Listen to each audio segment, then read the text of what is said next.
هيا بنا نلقاه في يومنا يا سادتي يا كرام سيروا لنيل المنى للخير هيا بنا نلقاه في يومنا يا سادتي يا كرام سيروا لنيل المنى سيروا لنيل المنى.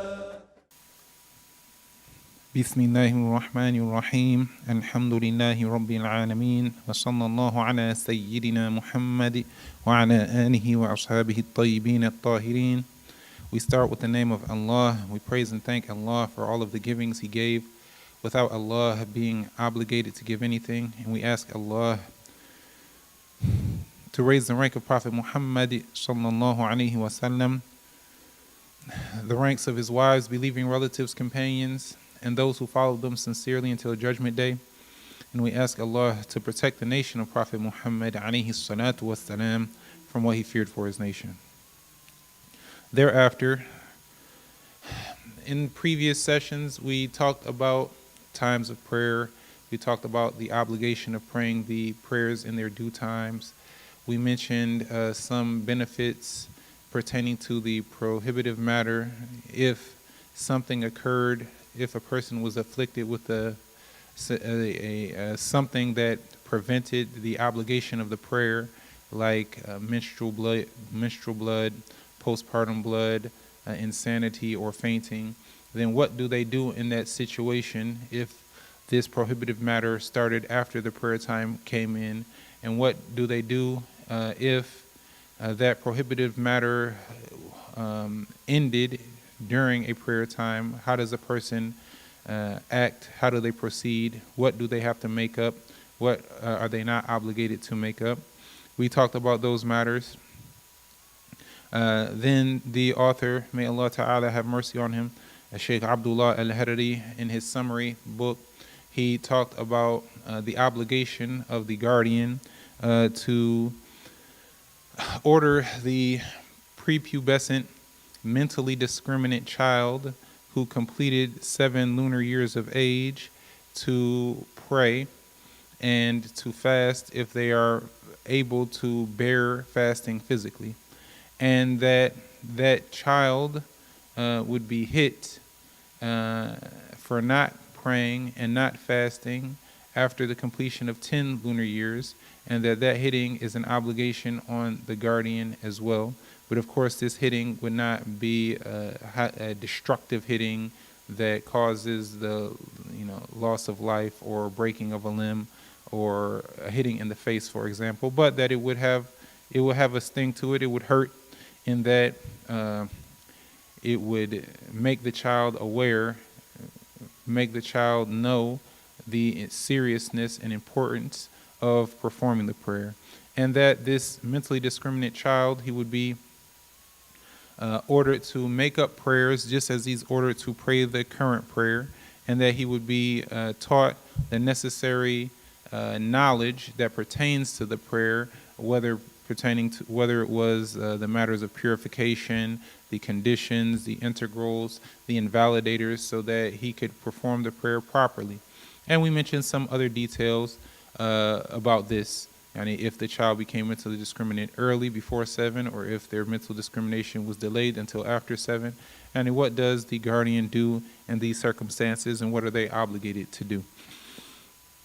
Then the author, may Allah Ta'ala have mercy on him, continued in mentioning other matters that this child would be taught, that would be other matters that are obligatory upon the guardian to teach the child, whether the guardian taught the child themselves because they were qualified, capable of teaching this knowledge correctly, or if they guided the child, sent the child to a qualified, trustworthy teacher, or brought a child to them fetched someone to teach them in their home, or even sent them to a religious and Islamic school that had qualified teachers, like our Islamic education schools, where the child would learn the basics of belief and the rules of apostasy, and he would learn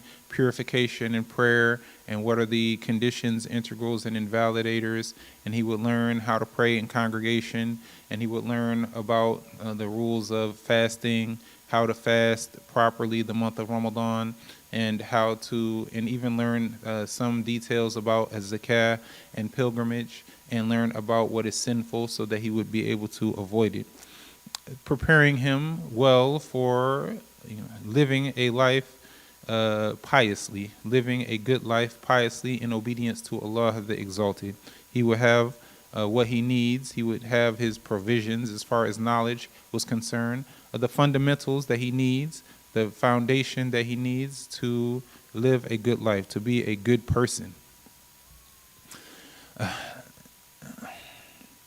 Then, after mentioning those matters, the author, may Allah Ta'ala have mercy on him, started to talk about what is obligatory upon the caliph when it comes to the person who does not pray, the person who leaves out the prayer. And there are certain rules that apply to the caliph, certain obligations upon the caliph, the Muslim ruler. If a person left out the prayer without an excuse, if a person did not pray, he refused to pray, not like the person who was insane or the person who was unconscious, but a person just refused to pray, there are certain things that the Muslim ruler will be obligated to do. The author, may Allah Ta'ala have mercy on him, said that it is obligatory upon the Imam of the Muslims, that is the Muslim ruler, the Caliph, or the one, the Caliph, to kill the person who leaves out the prayer. But this is something that the Caliph would do. So it's not something that someone other than the Caliph would do. It's not something that the Imam of a masjid would do, or a group of people who have made a council and then they decide to do this. No, they're not allowed to do that. And nowadays, there is no Caliph for the Muslims. There is not a valid caliphate existing in these eras. So for now, we do not have someone who would carry out these particular religiously prescribed punishments, like to have the person who left out the prayer executed. This person who left out the prayer, he would either be a person who admits and accepts the fact that the prayer is obligatory, but he merely didn't do it out of laziness, for example, without rejecting the prayer, without deeming that it is not permissible, without belittling the prayer or degrading it. Rather, he's a Muslim with the correct belief of the Muslims, admitting and accepting that the prayer is obligatory upon him. However, due to some weakness in himself, he was too lazy to pray. Or you would have someone else who said that the prayer is not obligatory upon them, or that he belittles the prayer or degrades the prayer, saying that he doesn't have to pray it, while knowing that the prayer is obligatory. So in reality, he is belying the religion. This first example, that is the one who knows that the prayer is obligatory, he accepts and admits that, and he does not deny that in any way, then this person is a Muslim, but still, we're talking about the person who didn't pray out of laziness. As for the one who denies the obligation of the prayer while knowing that that's what the Muslims all say, or he degrades and rejects the prayer, then this is a blasphemer. This is a person who would be an apostate, a murtad. And so their judgment would be that they are not a Muslim because they have committed one of the forms of blasphemy, which is belying the religion. He knows that the religion says one thing, he knows that the Prophet said one thing, and so he contradicts it and denies it. This is blasphemous. So the author said that the Muslim ruler, he would kill the person who left out the prayer out of laziness after threatening him that if he didn't pray the prayer, then he would be killed. Then if the person did not pray in a specific time frame, then the Muslim ruler would kill him. If this person was among the type who know and believe and accept the obligation of the prayer, and they do not degrade the prayer, and they do not deny the prayer or reject it, however, they didn't pray out of laziness, then although the caliph, the Muslim ruler, would execute this person, but still they would execute them as a Muslim. Thus, when that person died, they would be washed, they would be shrouded, they would be prayed for, and we would ask forgiveness for them, and they would be buried. And for example, if there was a Muslim cemetery, then they could be buried in the Muslim cemetery because their judgment is that they are a Muslim. Because they left out the prayer, but just leaving out the prayer without rejecting it or without denying its obligation or without belittling or degrading it is not blasphemous. Rather, that would be an enormous sin. As for the person who left the prayer, neglected praying, rejecting its obligation, then this person would be judged as an apostate, a murtad. He would not be judged as a Muslim. This person, the caliph would order him to return to Islam. That other person who did not reject the prayer, did not deem it that it's not obligatory. This person, he would be ordered to pray because he's a Muslim. But this other person who denied the obligation of the prayer in the first place, while knowing that that's what the Muslims say, knowing that the Muslims say that it is an obligation, he will be ordered to return to Islam because his doing is apostasy. His doing takes him out of the religion. Then, if this person did not return to Islam, then he would be executed, but it would not be the same judgment as that Muslim who had been executed, because this person, he would be executed for his apostasy. So his judgment would be that he is not a Muslim, so he would not be washed or shrouded out of obligation. It's permissible, but there would be no obligation to wash or shroud his body. And it would be prohibited, haram, for the Muslim to pray for him, to pray for that non-believer, that apostate after his death, nor would it be permissible for him to be buried in the Muslim cemeteries, the cemetery that is specified for the Muslims only. Because the person who denies the prayer out of stubbornness, he's an apostate, so he is not a Muslim. So he does not deserve to be buried in the cemeteries that is specified for the Muslims in particular. As for the one who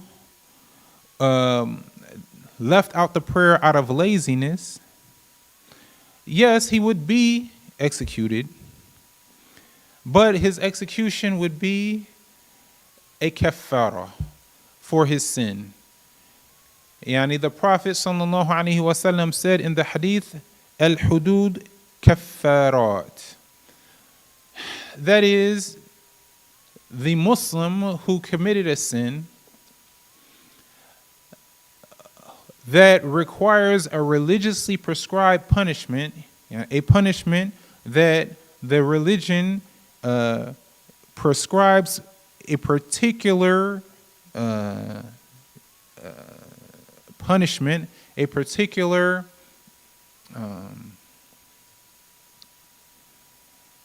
like a specific punishment for that person, and that they would be, for example, lashed a certain number of times. Whoever commits this sin, he is lashed a certain number of times. Or whoever commits this sin, he is stoned. Or whoever commits this sin, he is exiled, for example. This person who does a sin that requires a religiously prescribed punishment to be carried out on them, if that religiously prescribed punishment is carried out on them, then they would not be punished in the hereafter for that particular sin. And for that sin, that specific sin that he was punished for, that specific sin that the religiously prescribed punishment was carried out on them for.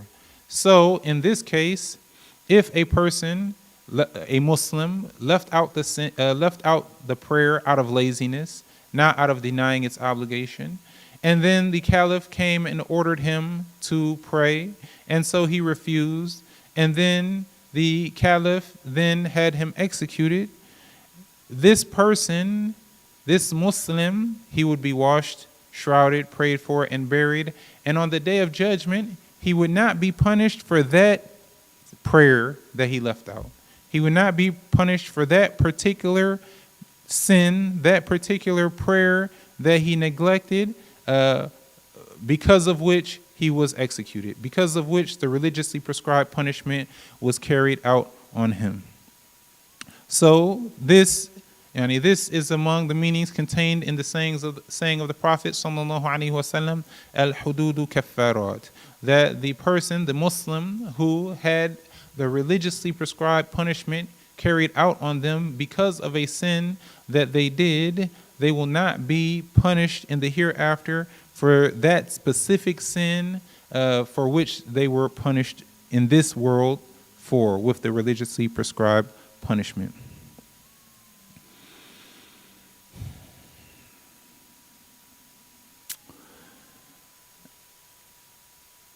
The author, he mentioned here that it is not permissible for anyone other than the imam or the one that the imam authorized, deputized or authorized to carry out this religiously prescribed punishment to do it. And only the Khalifa, the imam himself, or the one that the imam authorized to do it. So this is not the task of the layman or some other people.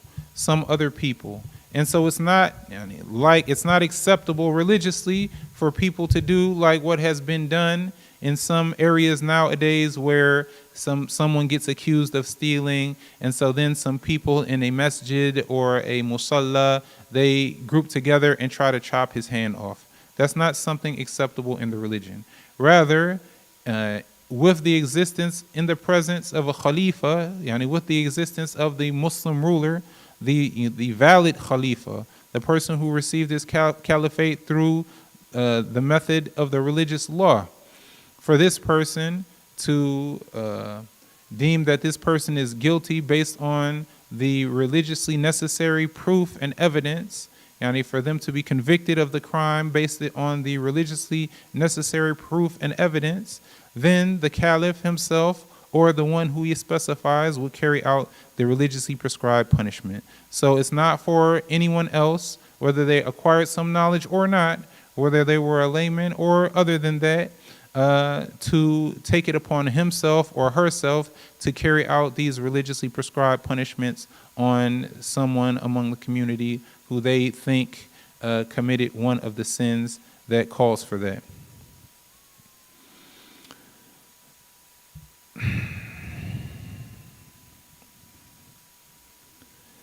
And this hadith that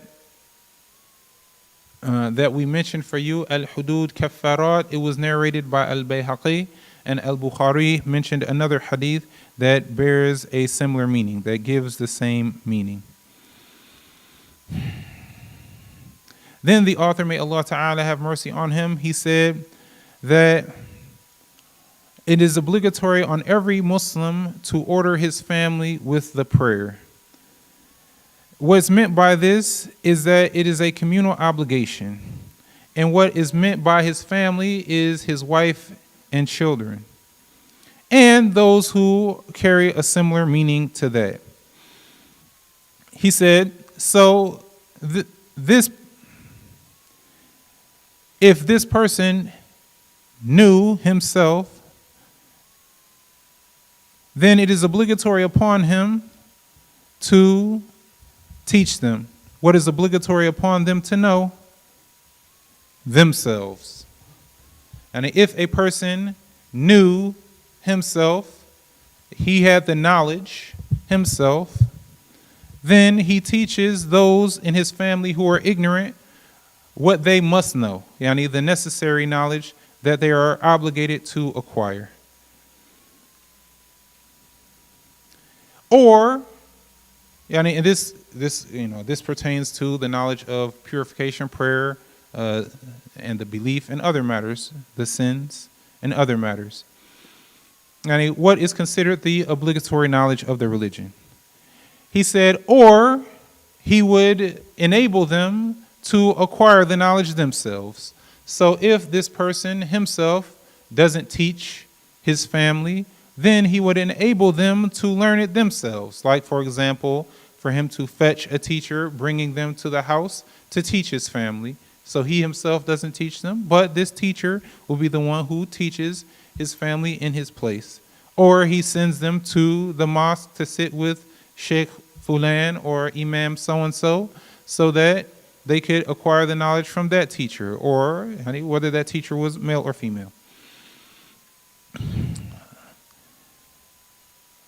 He said, and in this case, when one's family members have not acquired the necessary knowledge of the religion, and when they are in need of acquiring the knowledge of the religion, and they haven't acquired the knowledge of the religion, then in this case, it's actually prohibited for the husband, for example, or the family member to prevent that those relatives from leaving the house to acquire the knowledge, even his own wife.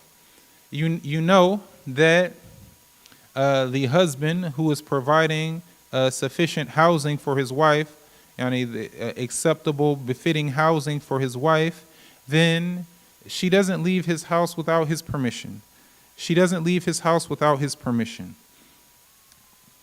However, in this case, if she was in need of acquiring obligatory knowledge, she was falling short, there was something deficient in what she had acquired of obligatory knowledge, whether pertaining to belief or purification or prayer or the sins or the like, fasting around Ramadan time, or other matters among the obligatory knowledge. So she needed more obligatory knowledge, to fulfill the obligation. She hadn't acquired any, or she had acquired some, but not enough. So she needs more obligatory knowledge.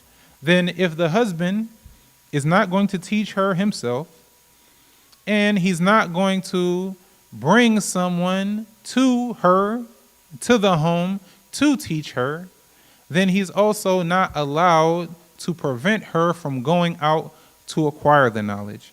And if he said you can't leave, then in this particular case, she's still allowed to leave even without his permission to go to acquire the obligatory knowledge of the religion.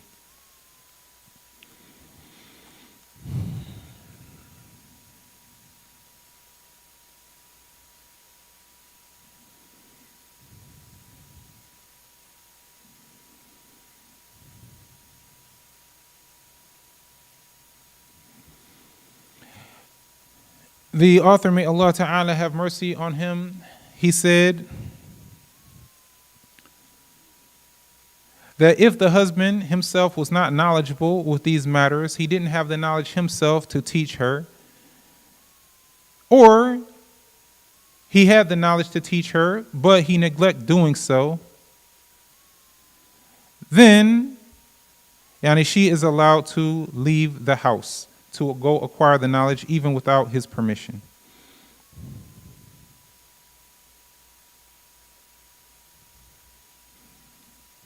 And he is not allowed to prohibit her and prevent her from going out going out of the home to acquire the knowledge. And then the author, may Allah Ta'ala have mercy on him, he mentioned the verse from the Quran, from the Quran, Ya ayyuhalladhina amanu, Ya ayyuhalladhina amanu, يا أيها الذين آمنوا قوا أنفسكم وأهليكم نارا وقودها الناس والحجارة, which means, O you who believe, protect yourselves and your families from a fire whose fuel is people and stones. Then he mentioned that our master, the great Imam, the great scholar, one of the best of the companions, and the cousin of the Prophet sallallahu alaihi wasallam, Al-Imam Ali ibn Abi Talib, said about this verse, "Allimu anfusakum wa ahliyakumul khair," that you would learn and teach your families the good, and that is the matters of the religion. This is the religious knowledge. The religious knowledge. How does one protect themselves from hellfire? By obeying Allah the Exalted, by fulfilling all of the obligations and refraining from all of the sins. And how does a person do that? By acquiring knowledge and implementing that knowledge. By acquiring the religious knowledge and implementing that knowledge, because without the knowledge of the religion, one would not know how to obey Allah properly, and one would not know the sins that he would have to avoid. And how does one protect one's family from a fire whose fuel is people and stones? By teaching them that knowledge and ordering them to implement that knowledge. And then if they implement that knowledge of fulfilling the obligations and avoiding the sins, then they would also be among those who would be safe from hellfire. This narration of Imam Ali, where he said, "Allimu anfusakum wa ahliyakumul khair," to learn and teach your families the good, this was narrated by Al-Hakim, the great Hafiz and author of Al-Mustadrak. He said, thus, the one who he himself learned the necessary matters of the religion, and he taught his family the knowledge of the religion, then he has protected himself and his family from the fire of hell.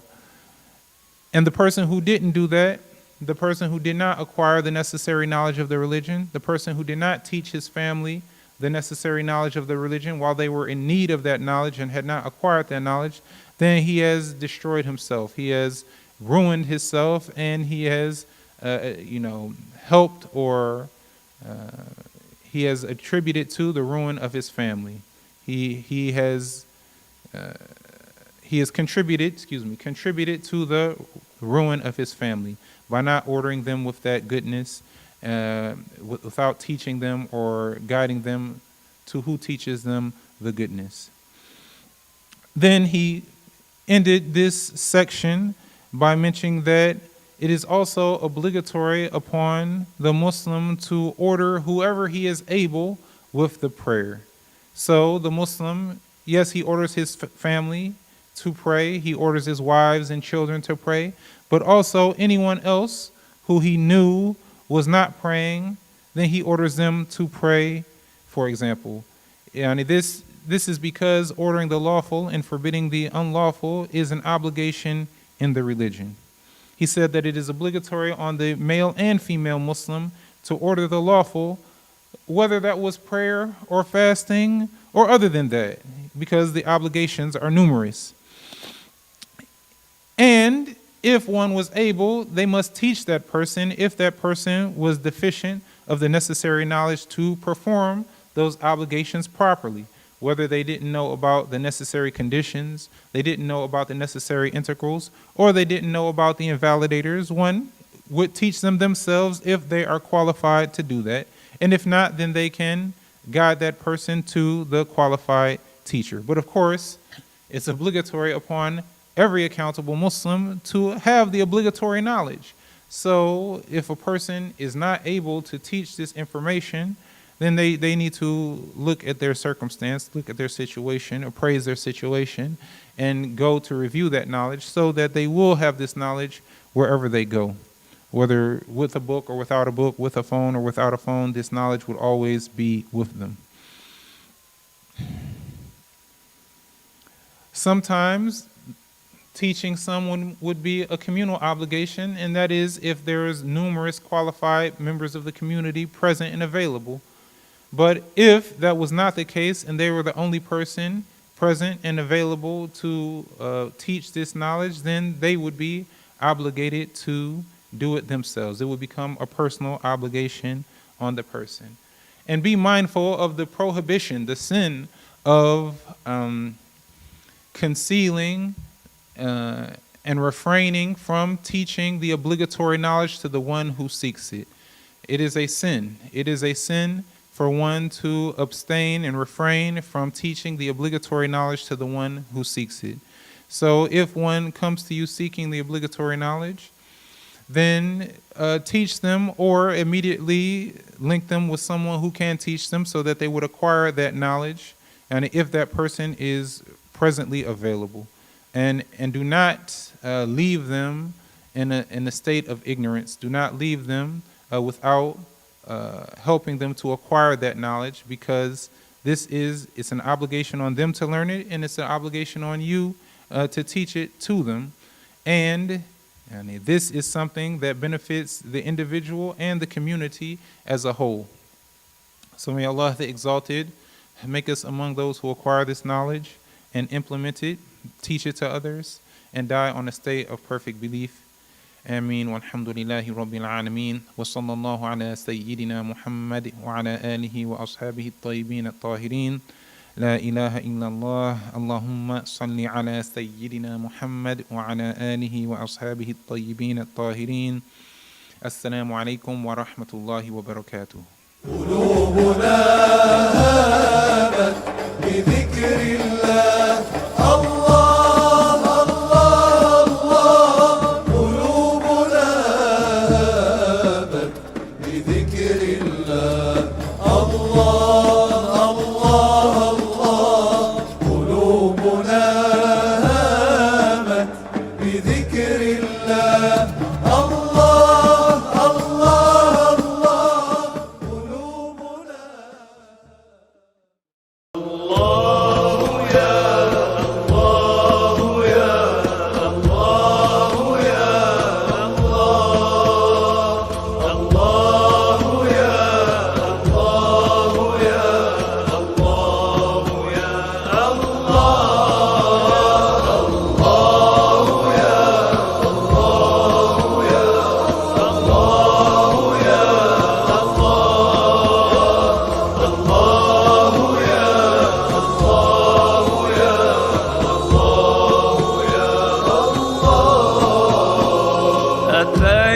أتيناك بالفقر يا ذا الغنى وأنت الذي لم تزل محسنا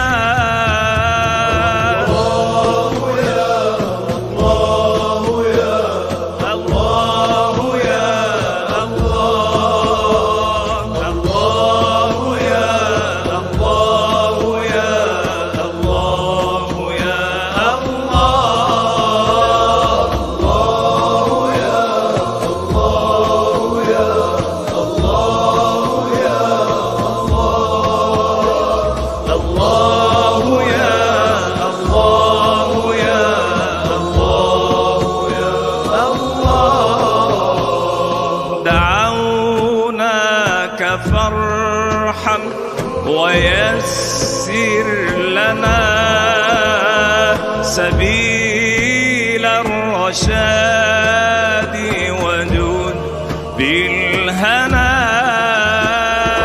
الله يا الله يا الله يا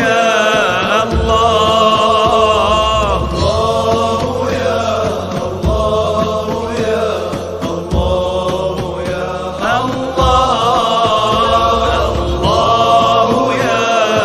الله يا الله يا الله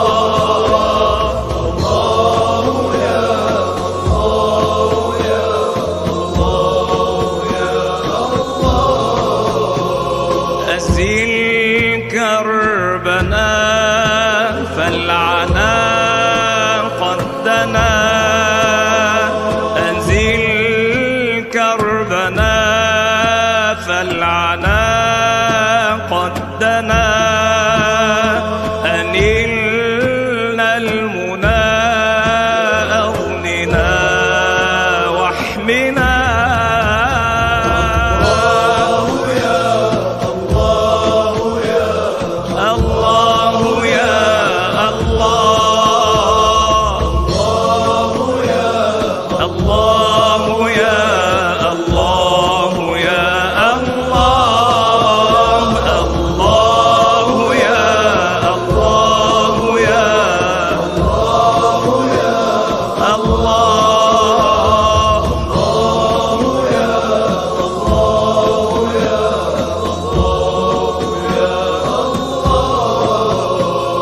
وهون أسانا ولا تخزنا، وهون أسانا ولا تخزنا، فقد بات فينا الأسى